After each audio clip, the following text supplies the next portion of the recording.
Hey guys, welcome to the Worst Generation podcast where we discuss all things One Piece card game. Hey guys. Our TCG expert Gary Farrington, and then our friend Aaron Garnes, who went to Digimon Nationals this past weekend. Kind of. Yeah, it was a fun story. I picked up my my things that let me like the entry stuff. Yeah, the entry stuff. That's what it's called. Oh, you got participation? Yeah, I got my participation. You got that far? Well, yeah. So like, he got really on sick. Friday, you could show. Did they hand out the sushi with participation? So on Friday, I showed up to the event, which was in like the LA Convention Center, and then I picked up my my participation and pre-registered, and then afterwards we walked over to a sushi restaurant that was like in like downtown LA, super nice sushi restaurant. Super nice. Got sushi. Nice. Came back home or to the Airbnb, and then like 5 hours later, the sushi was fighting, and then I was sick the entire weekend. You didn't even play the event? No, I was like dead.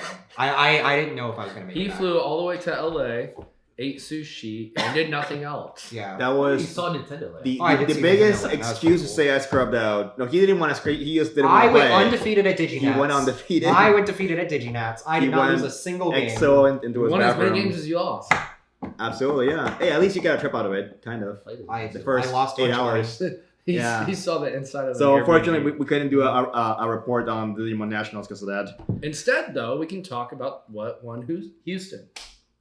Oh yeah, what happened? Oh, the collusion, right? Yeah. Yeah. No, it's not collusion. It's not collusion. It's not you know, collusion. He just won the second place match. that was the funniest thing ever. I don't blame him. The And second it's place match is better. Warlords are better than Yonkos. Absolutely. Yeah. I actually I saw him comment on like a Facebook post. Yeah. And he said that he conceded because he wanted the second place map more, and if you guys aren't aware already, the difference between first and second place It's minimal. is a box. Yeah. Which it's a box, but once you get to that point and then like you get all this prizing and stuff like that, a box is just kind of like a... You can buy as many as you want. Yeah, box, and also the playmat design is minimal. It's like preference. And then it's not a big deal. He said actually the venue was closing in 15 minutes. So if Yeah. they were gonna play out, they had 15 minutes. to So play fun out. story. That also happened in Vegas. So in Vegas, on day one, I guess they did not expect for the tournament to run that long, that it got to the point where like they're shutting down the lights. And we were the only people left at the event because everybody else was kicked out but the players. So either you left or you stayed to get your pricing, and I just hit around so they wouldn't kick me out. No, it was same thing. 8 o'clock, shut down. Everybody had to leave, and if you weren't doing day 2 or had to get your chopper, they wanted you out of there. They should So- start calling you the Orange Ninja instead. And we talked about what we thought could have won that event, and it ended up being Green Kid. Yeah. Yeah, it's just No surprise. Kid top 2. Mm-hmm. Yep. Yeah. And then you teased that we had some pretty big events going on here in Central Florida at Gamers. You want to talk about that? You went to day So one. A friend of ours won it. Yeah, so Devin Buttersworth, he got first place at the Gamers Case tournament. He said he got it also on Sunday. Yeah, he won. Yeah, so it was this past weekend, 26th, 25th.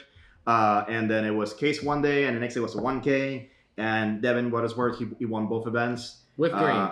And he won it with green. And then he actually, on the finals, the one that I was there on the Saturday for the Case, he played against the Miami Treasure Cup finalist, Caban Schweinsteiger-Struber. I'm not even going to try. I tried. But he's a great player. No, I love cool last name though. He was amazing. He had the gauntlet versus Green Kid from I think He went undefeated in Swiss. it was 6 rounds for the 55 plus people. This man, I think he played last 2 rounds of Green Kid, and then on top 16 it was Green Kid. It was nonstop. I think that's all he played. That's all he played on Top Cut. He played. I already put the videos. Cameron from our local community. Isaac Chow. He was the cool stuff. And then he played this fellow Joey, who was a YouTuber also from the Heart Pirates, I think. And then on the finals, he played Devin, who had just gotten off a game playing against a law player that was doing. I don't see law very often, so I don't know if they do this where like you're constantly recycling Momo to get cards. Like he will shambles Momo every turn to get cards. I would do that with Bonnie, but he might be running a Wano package. He ran a Wano package. He was getting Cat Vipers, it was every turn. Always make sure to keep enough to shambles Momo into his hand. That became a thing after Yeah. That Miami Treasure Cup. Remember that guy that was playing the side events? With Yeah. Oh, the one-up package. Oh, that guy was a beast. He definitely was. Yeah, no, that was a very. So he got off a very intense 2-1 game to go into another intense 2-1 game at the end, and they wanted to do like Bandai rules where it's like finals are unlimited time. So I sat around just watching this hour and 30-minute long game of Law against Kid. It was great. It was fun. I was dying. It was till 10 p.m. We were there from 11 to 10 p.m. But were you surprised that it was Green and Law? I mean, no, because Eric, the owner, he's like, all right, by show of hands, raise your hands. How many of you are playing Green Kid? Half the room. Yeah. Half the room. And then there were two Kaidos in top 16. One was Jackson. One was this other fella. I forgot his name. But they both played against Kid. And Brandon. Brandon was top 16. Oh, Brandon, Jackson, and then there were three Kaidos then. Okay. Yeah, it had to be three Kaidos. No, Brandon and Jackson only, sorry. The other guy was playing Kid. I messed it up. I think... But they lost top 16. Do you think we'll see something as dominant in set 2? Do you think Zoro's going to be as dominant as Green Kid was? Yes. Based on diversity and like the populace of players, probably Zora's going to be the main thing. 100%. Until it trickles down. Look at it already. Zoro's like, it's not a bad deck, but it's definitely not like, It's not It's S okay. tier. it's not S tier. It's like debatably not even A tier. It's like a solid B tier deck. Like if you want to show up, You can play it. You can Play play it's it. a highly playable deck. Yeah, Accessible. And we got what? Second at one locals with it? Yeah. I think I did the same. Yeah. Mhm. I don't think either of us won. No. I think we all always Yeah. lost one game. And but what is that? Like the third or fourth most represented deck in all of Treasure Cup was Zoro. Yeah, Yeah. it still was. And then now you're going into a format where It got so good. it's like the best deck in the I- format. yeah. So now there's even more reason. So you're gonna have like the people that were playing Green because Green was the best deck hop over to playing Zoro. Yeah. And then you have the Zoro stands just still playing Zoro. Well, like you said it before, during like in the first podcast, you said that people like Zoro now because one is a favorite character, or they're future proofing because not everybody wants to do the one to build 4 decks. They want to build a deck and be consistent, Yeah, future proof exactly. it. So now the ones that invested in Zoro in set 1 are gonna cash in on set 2 Correct. and set 3 a little bit, I think, right? But that's a good segue for us. So let's talk about set 2 because Mm-hmm. the meta changes, but at the same time, Kid's still good. Yeah. Yeah. Zoro's a set 1 leader, still really good. Yep. Mhm. Going to be the S tier deck in my opinion, and I think in all of our opinions, Yeah. it is the deck to beat. And then you also still have some people in Japan running around with a Luffy variant to counter the Zoro. Luffy's still being played for sure. So Yeah. Luffy was still played. Yeah, Luffy and then for you sure. still have Kaido. Kaido Yeah. now runs Impel Down package and stuff. Both Kaido and Kid have like the least amount of change, I think, out of all Right. of them. Yeah, there's like the least, it's like a little bit of impel down Right. and Yamato. And then you have people who are playing now Whitebeard to try to counter the Zoro. Yeah, exactly. That Say- 6 base leader. Yeah, swing into the 6K, Mm-hmm. you know, and see how you deal with it. So what do you expect to start seeing at the early parts? Like pre-releases start this week. Mm-hmm. This Friday, we Yeah. all have a pre-release that Yeah. we'll be going to. So yeah, cool stuff.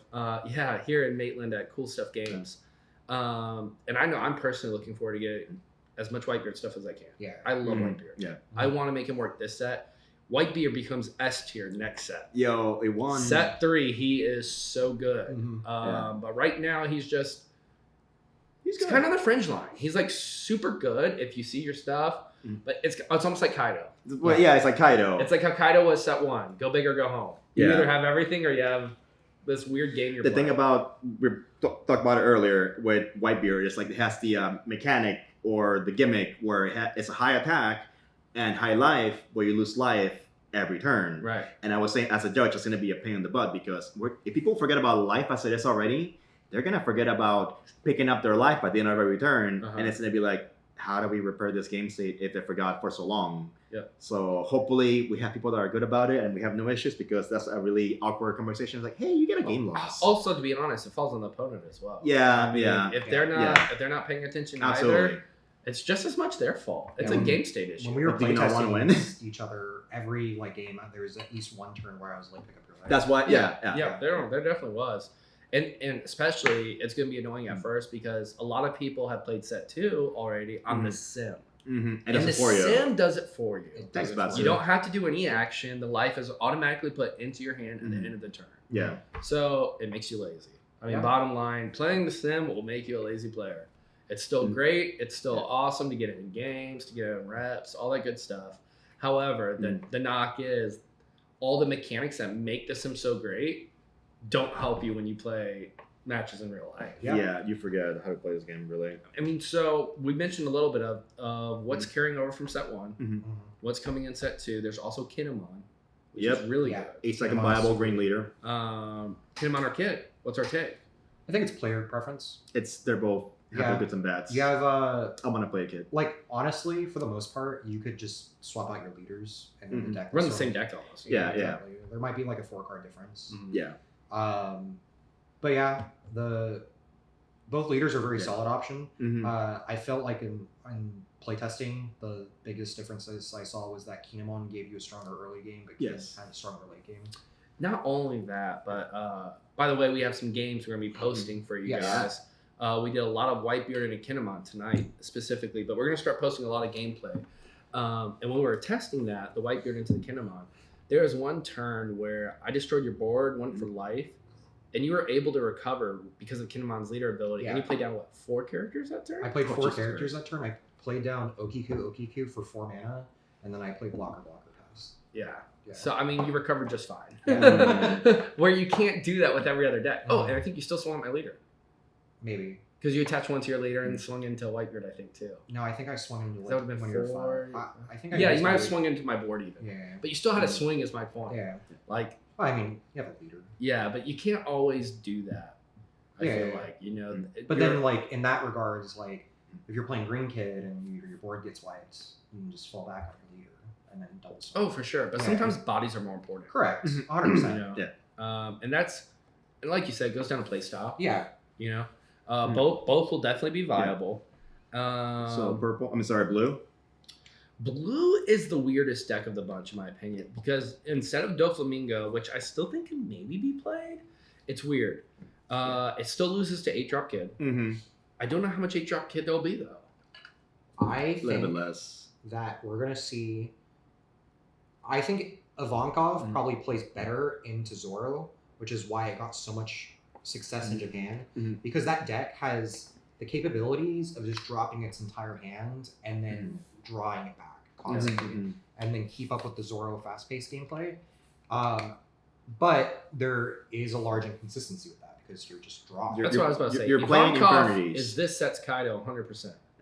Yeah. I think it's so high roll. But then... But if you see your stuff, I don't see how you lose. Yeah, it's super good. You're dropping down 2 7s for free. American players are very tempo-based and very consistent-based players. So I think if we're gonna see blue variants at first, I think a lot of people are gonna be focused more on remaking Doflamingo. Yeah, because we got the Jinbei, so people want to. We got that Jinbei promo. That's such a really good card. The event pack. And then I can't remember, but I think there were a few like tools given to Doflamingo in this set. So it got a 4/6. Gecko Maria, and that's huge because now I can get a 6K body out there, cheat that off my leader ability as early as turn 2. So how do you like blue being like the deck that's the most innovative, like the most innovative color? Because every set they're doing something different, bouncing, bringing out things from the deck. Blue's definitely playing no hands, and now we got milling. Blue definitely feels like a big brain color. It always has felt that way since set 1. I appreciate it's still that way in set 2. Yeah. If Ivankov doesn't give you room for misplays. No. You have to. But are we saying that it does, this color doesn't give you room for misplays because it's a worse color? Like, is that why it's big brain? Because you have with to a lot of decks in other games? I mean, and is it just you can't mess up because it's worse? Like, I think there's confusion around that sometimes. I think people will be like, oh, blue's so big brain, yada yada. You can't mess up. Yeah, that's because it's not as good. You have to play it perfectly. That's why you can't mess up, and you have to play perfect. It perfectly. But also at the same time. Whereas, like, let me say this: I think Law is super big brain. Oh yeah. But Law is super good. It's not because it's like you mess up. It's because there's probably another option where you did have an out. Yeah. And with blue, you don't always have outs. I can also see the same thing because, like, at least with the way that Doflamingo plays in set 1. When you play down your Perona or your Dofi blockers, you have to think about the way that you want to play your game for the next 3 turns when you play. Oh yeah, for sure. Those cards. So like, I can definitely see that argument where like you have to be big brain because you have to like for instance, I'm playing against the green player. Mm. Do I set up a Blackbeard to call off my first Dopey rep? Yes. Or do I think this player is not going to play it? But let me ask you this. Mm. As someone who has played a lot of card games, don't get me wrong, knowledge is power. Yeah. But beyond the knowledge of the 5 cards, are you not already thinking about your next 3 turns? Yes. But when you're given the The insight definitely adds to Yeah. it. But I'm just saying, it's not like those are hard decisions to me. Right. I look at the top 5, okay, and I'm like, yeah.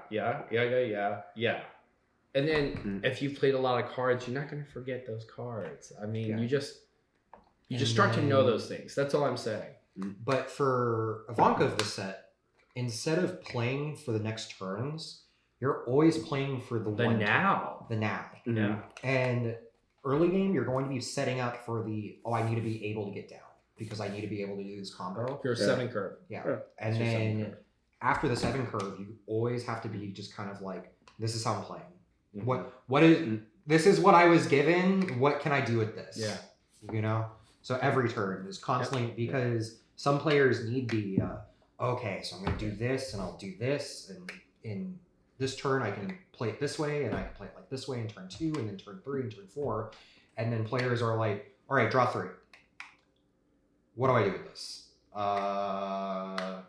Versus some players are gonna see 3, look at it and be like, okay, so this is the best move to do right now. Where you're only working with 3 cards, so obviously it's not the biggest. Right. But Right. just like every turn being put on the spot to best use those 3 cards is definitely. You got to make the right call. Yeah. I'm not saying you don't by any means, but I'm just saying when you put it up against something like a law, something like, honestly, any red-green variant, I just feel like when you mix those 2 card pools, it is always demanding on your turns because you have so many outs.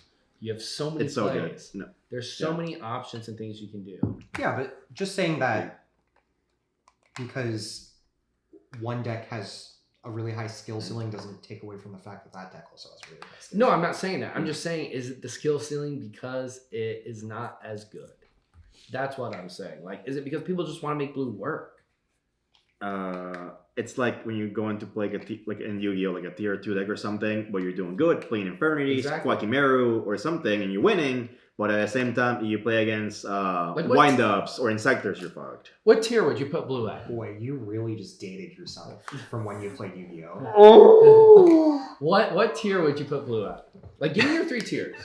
Like, what's Right S tier now, and or what's set A and tier? B? Set 2. What we're going into? Give me a quick tier list. 1, 2, 3 or Pop ABC? S tier, Zoro, and then Kinemon.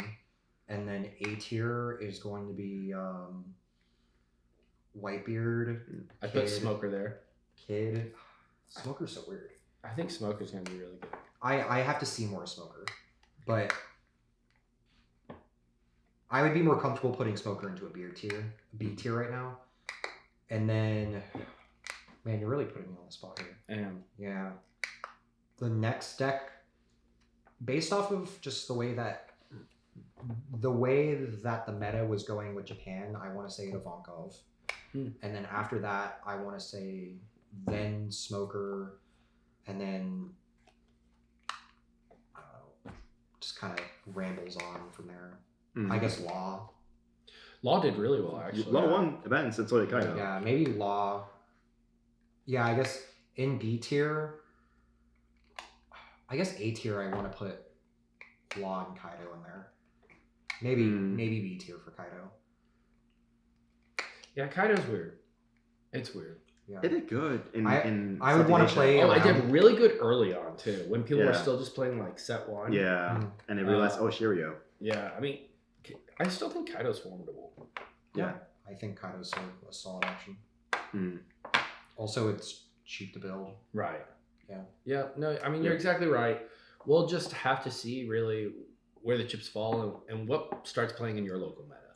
I mean, I know in Orlando, people went on a Dofi craze. Red, Then Dofi. they went on a green craze. Then, we did that huge tournament at Cool Stuff where it was like 116 people and like all top 8 was Luffy. Yeah, So, the Luffy was insane. So it just depends on those waves and reading those waves. Yeah, so. exactly. Like when we were playing against each other, we were like, Whitebeard auto beats black. Yeah, I mean, Yeah. Whitebeard went So into it really well. You're going into a locals and everyone's playing black, and you get one person that plays Whitebeard, and then that person comes in first place every week. You're gonna sit there and be like, Yeah, but- "What's that stack?" That does Whitebeard's happen. so good. Yeah. So about tournaments. So we have the pre-release. Yeah, Yeah. pre-release And- week. Pre-release week. So what we have any ideas on what we can say to people that will help them do better at the event and perhaps even win it? We're not clickbaiting to tell you, first- do this to win. No. First off, you want to know Yeah. what kind of pre-release you're playing. So Mhm. there's 2 formats. Explain that, Evan. So there's one format where everyone gets handed out their packs, Mhm. and then you just open up the packs. So you're And then- drafting. Yeah, And that's sealed, correct? yeah. Oh, sealed. And then there's constructed. I didn't know about That's this what one. we have either you play with the packs you get or you play with your own deck. Like you just Oh, bring you a just deck. play a deck? I forget That's the whole- actual label name. Yeah, you're playing for pricing. You're So, playing for the prize. Yeah, That's absolutely. lame. Sure, I would love There to do are that. places that are doing constructed. Yeah. So It's it's up to the important to make organizer. sure that you're either playing a sealed event or a constructed event. And also to make sure if you have to do sign-ups be at the Bandai app or be at the actual store. Some stores want you to go through their store to verify who you are and you paid and all that stuff. So always double check, give them a call. Don't be afraid. Ask them. And also for these sealed events, you will have to bring your own leader. Unless you're hoping you just pull a leader Yeah. from set 2 that you would really like to play Imagine you're pulling Ivankov and that's all you got. with. Yeah, or just you're like, hey, I want to be that guy with Whitebeard today. Mhm. I'm going for it. Yeah. Nice. Yeah. So I don't know. No, I was gonna say when you're doing these draft events, if this is one of your first card games and you're not used to drafting, or maybe you just want better draft concepts, some of the things that you should be remembering. Garrett just mentioned. Make sure you go in with a leader. Yeah. Think about what leader you bring into it, because just because a leader is good and constructed does not mean it's going to be good in a sealed environment. So really think about how cards are going to be played, because the utility of cards are not the same. Right. Me dropping down Robin in a sealed environment is not going to be the same thing, and me dropping a 5/7 vanilla is probably going to be one of the best. It's like do you want to burn for Kaido and never get that Dom back yeah, exactly. without the ramp? Yeah. Yeah. Another thing is in drafting. In my experience, almost every set I've ever drafted for any game, there's one really weird common that is terrible, Mhm. and you would never play in But any it's so situation. good in It's draft. Yes. so Yes. good in Yeah. draft. Yeah. Mhm. I remember there was because draft decks are smaller than regular Yeah. decks. Yes. It's 40 card 40. decks. 40 card Yeah. decks. There in I used to play a lot of Vanguard, but there's a card that never sees any play.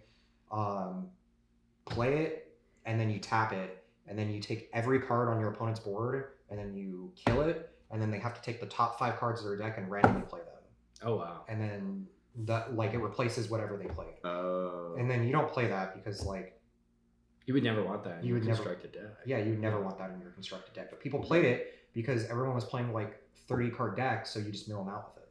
Oh. Very nice. Very nice. So it's just dumb stuff like that. Where, Yeah. you Or know, you just got to read the cards. yeah, You just read the never know cards. what card that's going to be.